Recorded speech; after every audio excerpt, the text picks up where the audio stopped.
the expert, back again for another Q&A. Thank you so much for sending in your questions. We love getting those questions, and please, please, please send in some more. I just love them, to be honest. I just can't hold my excitement whenever I talk about them, because I love finding out information and helping people. And this is what I find is the best way to do it in a large scale. So please send in those questions and we'll help the community. And not just that, as I've said before and I say every time, hit that subscribe button that looks a little bit like that. We're almost at 100 subscribers. Hopefully by the time you're seeing this, we are at 100 subscribers. But if we're not, let's get it to 100. Our goal is to get to 1,000 subscribers, but for now, we just want to get to 100 because we're almost there and it's really exciting. And the fact that we're just doing these videos and people are subscribing and we're getting them out there just gets us so excited. So hit that button, looks like this down there, and let's get into today's question. So today's question is around child restraints again. So I've got my mate here, Britac Safe and Sound Child Restraint.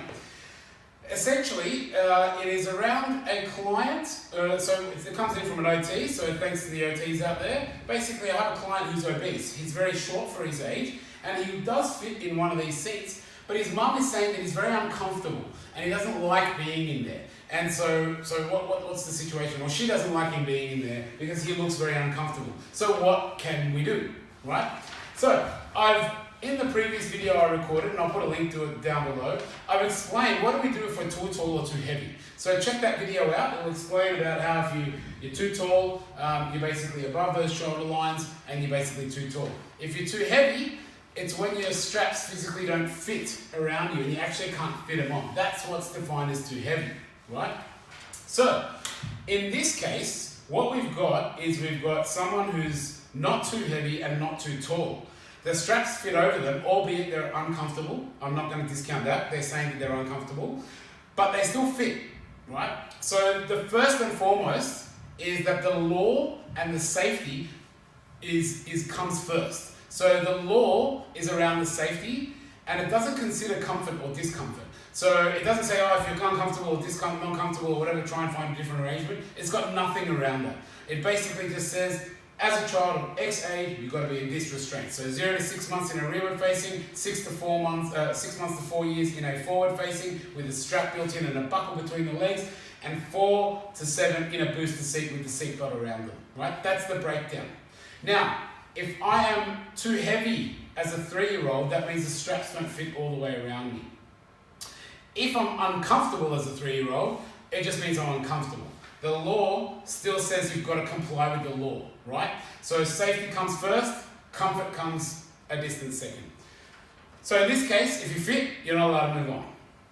So another couple of points I want to explain around that though, is if you do think you are still too large and you do think there is a problem, it could be a situation where you need to get a doctor's certificate. So there is a small chance where you can go and get a doctor's certificate and the doctor can do an assessment to say, yes, this person is way above the charts when it comes to their weight and they shouldn't be in this type of restraint. So if you get a doctor's certificate, that can also allow you to bypass the rules because of the medical conditions, which is being obese, right? So that's one element. However, one other thing I wanted to mention, so as I said, before I get into this last point, safety comes first, so the law is the law. We can't go out because of discomfort, we can't move out of our restraints. However, if it is a medical condition and we're obese because of a medical condition and we're not comfortable or it's not the best for our safety, in this case, we can go to a doctor and get a certificate around that, all right? So that's that. But one thing I wanted to share in terms of from our own personal experience, we've been in this industry providing technical advice for some 30 years as per our logo over there and as per our jacket over here, just plugging my wonderful new jacket, and it's very cold outside, that's why we're wearing it. So we've been doing this for almost 30 years, providing advice around road safety and occupant protection.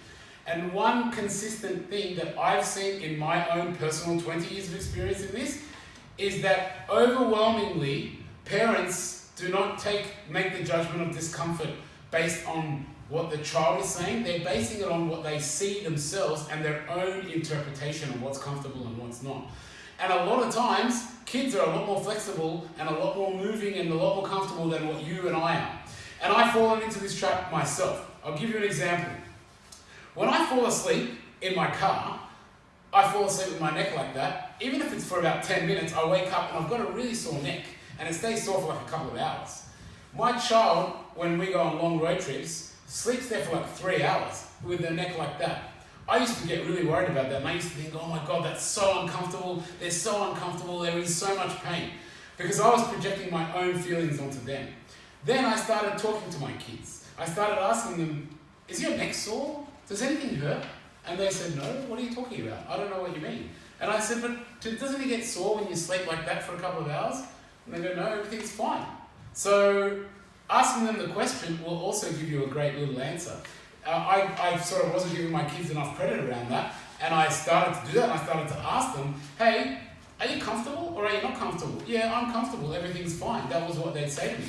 So that was the end of the story. I didn't need to think about it. So just something to think about. As I said, we've been doing this for 30 years, and that's one of the most common things I've found, is that parents, the kid is not comfortable, the kid is not uncomfortable, so the kid's comfortable, it's just that the parent is uncomfortable watching the kid. And that's where a lot of the confusion and the issues can come from.